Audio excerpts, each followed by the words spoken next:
Okay guys, now we are moving to the final segment of this chapter where we will be doing some writing exercise.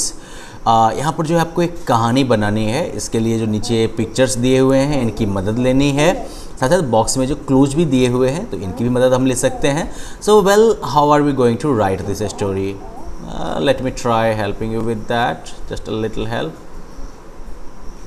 Okay, so basically ये दो दोस्तों की कहानी है ना. ये दो दोस्तों की कहानी जो कि जंगल से होके जा रहे हैं. तो ये जो है पास्ट टेंस में सबसे पहले, तो पास्ट टेंस में यहाँ पर पास्ट कंटिन्यूअस आएगा क्योंकि वो चलते हुए जा रहे थे. तो टू फ्रेंड्स वर ट्रैवलिंग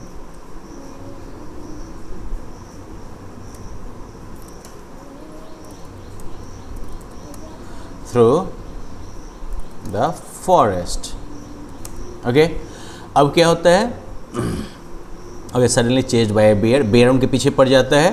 तो क्या लिखेंगे हम? तो बेसिकली चेजिंग जो है, चेज करना, वो मेन वर्ब है हमारा. तो इसका हम सिंपल ये लिख सकते हैं, a bear chase them.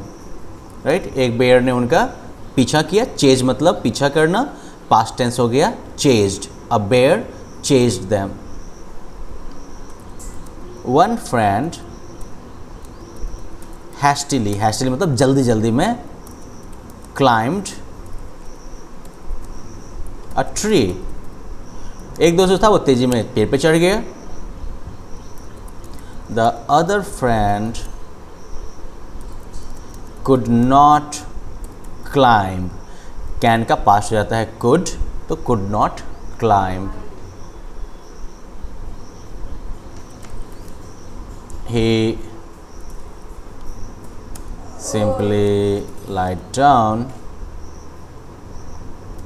and lie को भी पास्ट में चेंज कर दो. And then pretends to be dead. तो pretend को पास्ट में चेंज कर दो.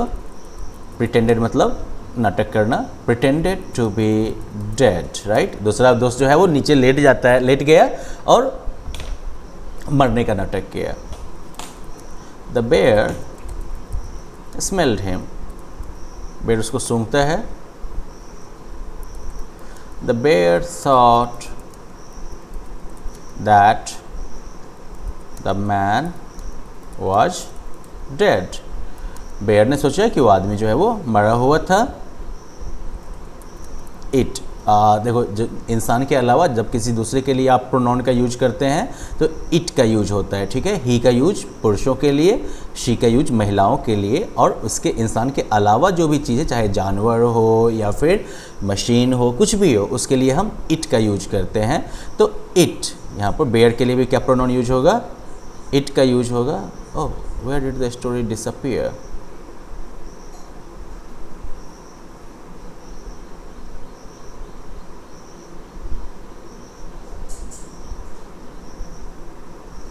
Okay,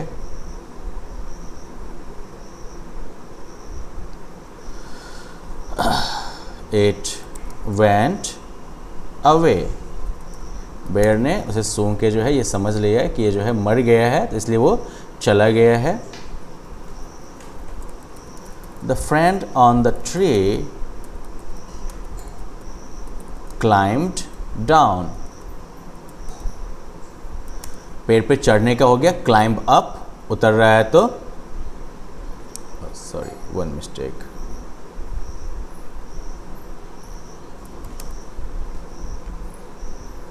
नीचे उतर गया वो पेड़ से.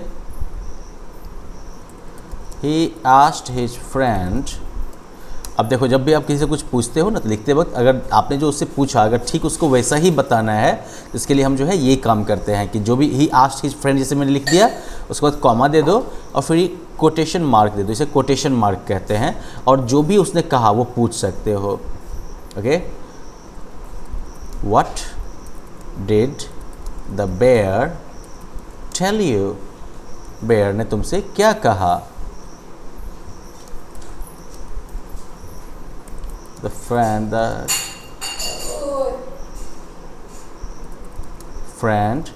replied. reply मतलब जवाब देना, पास्ट टेंस हो गया. replied. The friend replied फिर से लंबा सेंटेंस है, कोटेशन में ही डाल देते हैं। The bear advised me to beware of friends who do not help friends in time of need. Done? तो इस तरीके से आप इस कहानी को पूरी कर सकते हैं। ओके, अगर आपने पूरे प्रोसेस को फॉलो किया होगा तो आपने ऑलरेडी जो है आपने कहानी में क्या लिखना है वो समझ लिया होगा।